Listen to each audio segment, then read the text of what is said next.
Hey, good morning, y'all. Welcome back to the channel. All right, this weekend's deep dive video is for you hardcore plant geeks. All right, let's get into this. On this weekend's video, we're going to talk about bloom drop. Some people call it nitrogen toxicity. It really depends on the time and the place. So a couple weeks ago, I decided to use this pepper tent as a proxy, basically a visual study on what happens to a plant when it's transitioning into the flowering stage, the production stage. What happens to the plant when you're feeding it too much nitrogen? Now, most of us know when we have a rose or a tomato or a pepper plant or a cannabis plant, they all kind of work the same. Once they're transitioning into flower, we know to switch the amendments. We know to back off on the nitrogen and start adding more phosphorus and potassium. We know this, but we really don't know anything beyond that. You know, I'm speaking on behalf of the science, the hormonal activity, what really happens. So that's what we're going to talk about. And this video, there's so much to cover. I'm really going to put this into layman terms. So we're going to treat this tent like it's a construction site. So bear with me. So what I've done is right here we have two Scotch bonnets. We have one in the front, one in the back. Then here in the middle, we have a poblano in the front and a poblano in the back. Then over there in the right, we have just one 7-pot chocolate. I had two of them, but we were doing some ppm test with some wood vinegar to kind of determine some thresholds, and we killed it. So there's only one of the 7 pots. So back to the Scotch bonnets. The Scotch bonnet in the front has been properly fertilized. The Scotch bonnet in the back, I've over-fertilized with nitrogen to show how these plants start to suffer bloom drop. The poblano here in the front, he's been properly fertilized. The one in the back has been overcooked with nitrogen. And the 7-pot over here, he has been just overcooked with nitrogen as well. So what we're going to talk about in today's video, exactly what happens, kind of the hormonal breakdown of what the plant's thinking. Wow, look at this tent floor and the flower pots themselves. They're absolutely full of little buds that have fallen off. On the plants that have been over-fertilized, we're not seeing any peppers. The plants that have been properly fertilized, I'm going to shift the camera here in a few minutes, but this plant is absolutely full of poblanos. So what we're going to do now is I'm going to shift the camera and one of these plants, and we're going to get some close-ups of this area called the abstraction zone. It's basically the knuckle, the node where the flower starts to grow. Okay, I've switched cameras and hopefully y'all hear me okay. So what we're looking at here real quick is you see the little stem. This is actually a flower stem that's leading down to a pepper. And what we're concentrating on right at the moment are these little circles. Now those little circles are called knuckles. And when the plant realizes it has a massive surplus of nitrogen, it's basically fundamentally shifting its internal chemistry.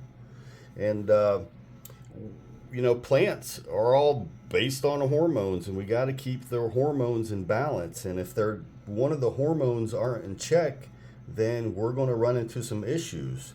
So one of the main hormones in this plant is auxin. And this hormone basically acts like the glue. and it's produced in the flower, and it flows down the stem, signaling the plant to keep the connection strong. So we can look at this flower as being like a fuse, and we'll talk a little more about that later. To keep this in layman terms, we're going to call the flower, it's like a little fuse. And auxin is, the glue, so it's help keeping the concentration and the connection strong. And another hormone is ethylene. Now, in pepper plants, ethylene, we're going to call this the shedding hormone. Now, incidentally, ethylene is the hormone in cannabis that tells the cannabis that it's female. So, not to get too far off track, but that's the reason you use like colloidal silver.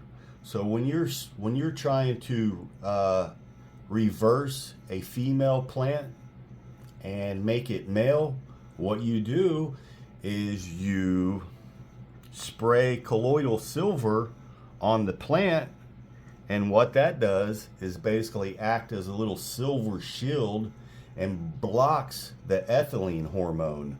So therefore, the cannabis plant is going to plan B, and plan B is to become a male and to create pollen. So a little side note there for you. So when a plant is fed too much nitrogen, the plant is basically just in the veggie state. It's growing leaves, it's growing structure, and it's so heavy that the flow of oxygen is disrupted and the flower buds decrease. And without enough oxygen, the plant produces ethylene at the base of the flower, and that's kind of at that knuckle area. So let's talk about the smoking gun here. Once the ethylene starts to take over, the plant begins to grow a specialized thin layer right here at the knuckle. And you got to kind of you got to think of it like scissors. So when the plant starts producing all this ethylene, it's also producing an enzyme like cellulose. And the cellulose acts as little scissors that literally dissolve the pectin, the glue between the cell walls. So what happens is the plant begins to grow this corky layer over the wound. And that's what we're looking at. And that's how these little knuckles are formed. Now the flower is now starved of water and nutrients. And the weight of the flower, or even a little breeze, or if you just bump the plant, like I showed in an earlier video, the flower buds just literally fall off. Okay, so what we have here is a carbon to nitrogen ratio. The plants need high carbon to nitrogen ratio to flower. Nitrogen's used to build the proteins in the chlorophyll, the green stuff. And when the nitrogen is too high, the plant uses up all of its sugar, the carbon, to produce the nitrogen and the new leaves. And because the plant is sugar poor, I guess we could say, from the over process of nitrogen, it doesn't have enough energy to support the fruit or heavy, in the cannabis industry, you won't start producing and stacking cannabis buds. So what it does is it aborts the mission and it drops the flower to save its own life. So one way to look at this, this drop zone, this abstraction zone, is you got to look at, think of it as like a mechanical fuse. Every flower has a tiny invisible line at its base. And when the plant is happy, the line is solid like concrete. But when you overfeed with nitrogen, we trigger a hormonal alert.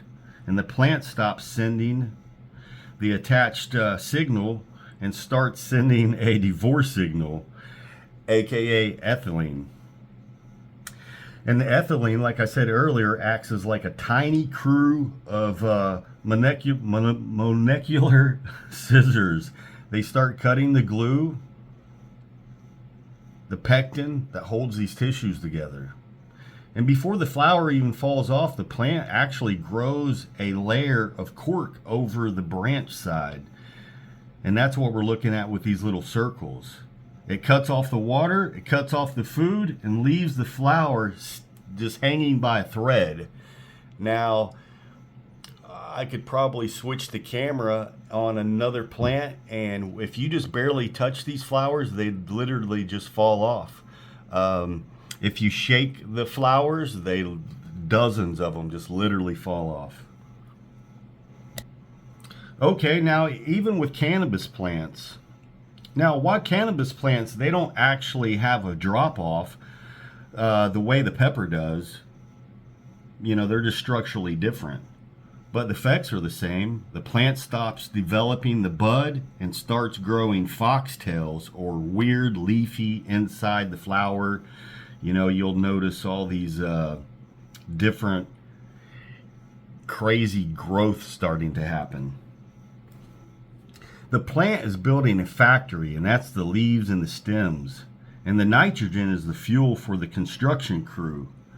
Then we have the flowering stage. The plant is supposed to start making the product, buds or peppers or tomatoes, depending on what you're growing. But the problem is, if we keep dumping construction fuel, aka nitrogen, into the site, the plant gets confused. It thinks, well, I guess we're building more factory. And the result is it doesn't have enough electricity, aka sugar and carbon, to run the machines and build the factory and save itself from crashing. It throws the product, the flowers, in the trash. Here in the middle, we have a Scotch bonnet, and this Scotch bonnet has been over-fertilized. And I thought, let's give it a shake and see what happens. Sure enough, all those little buds and flowers just start falling off. Now, if you look over here, we have a poblano.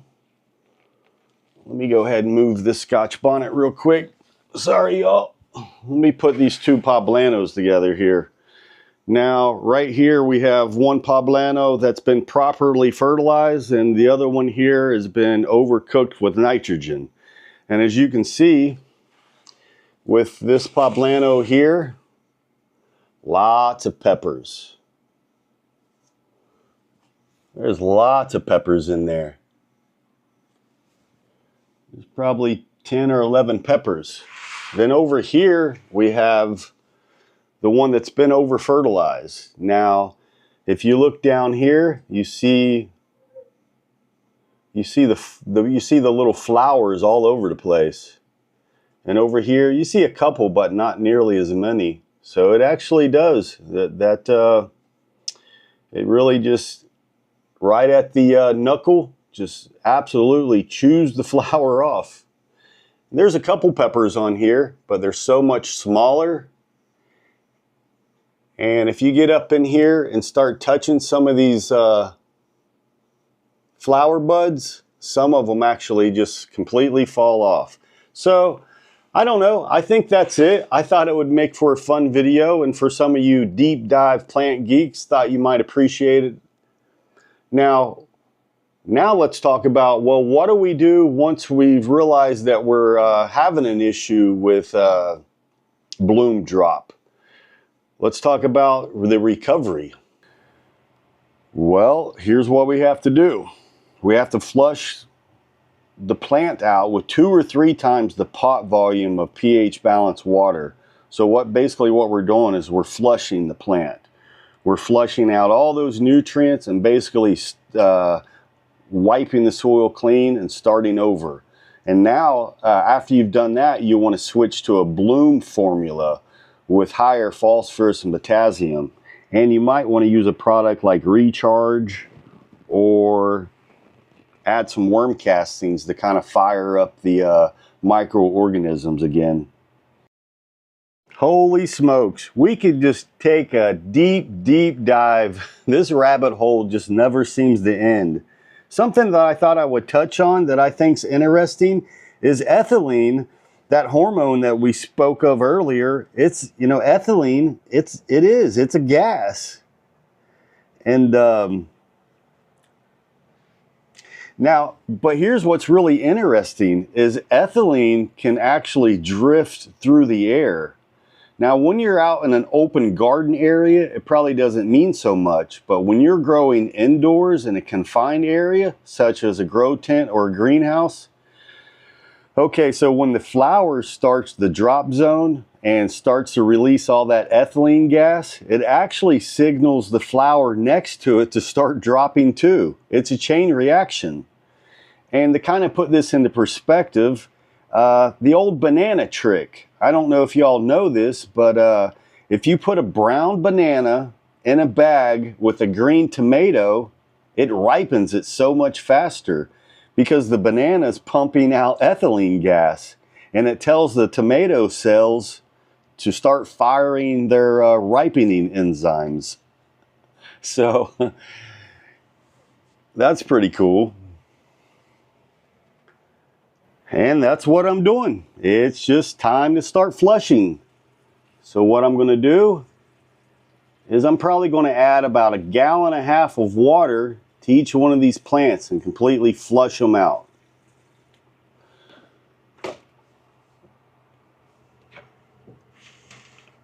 Look at this clover growing like a weed. Now, you probably can't tell, but this plant is actually suffering from some nitrogen toxicity. Now, a couple of days ago, it was really dark green, and now it's actually starting to wilt a little bit. And you can actually see some of that nitrogen burn there. And what I'll do with this crimson clover is we're just going to heavy hit it with some water and bring it back. And here in the next couple of weeks, we're going to start seeing some flowers with this. And crimson clover is so fun to grow. The little flowers are so pretty. Here in the back, we have a couple solo cups. And yes, you can grow peppers in a solo cup. Let me grab one of these guys real quick. Yeah, look at this. I've got like 4 little peppers on here. I don't know if y'all can see it. Look at that. These are... oh, I think these are 7 pots. Anyway, I appreciate you guys stopping by, and if you've made it this far in the video, you are truly a plant geek. Hopefully, I wasn't so scatterbrained and you got some valuable information from this. And if this is the kind of content you like, on the weekends, that's what I plan on doing, is taking a little deep dive. All right, y'all. We're going to get these plants flushed out, clean up this tent floor. And if you've made it this far, you truly are a plant geek. And if you found this video helpful or informative at all, smash that like button.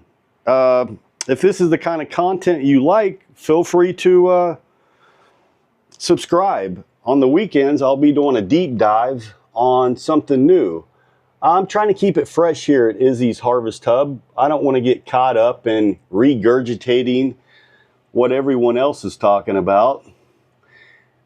Earlier, when I was showing you that micro shot, that's that little pepper that's hanging off of there.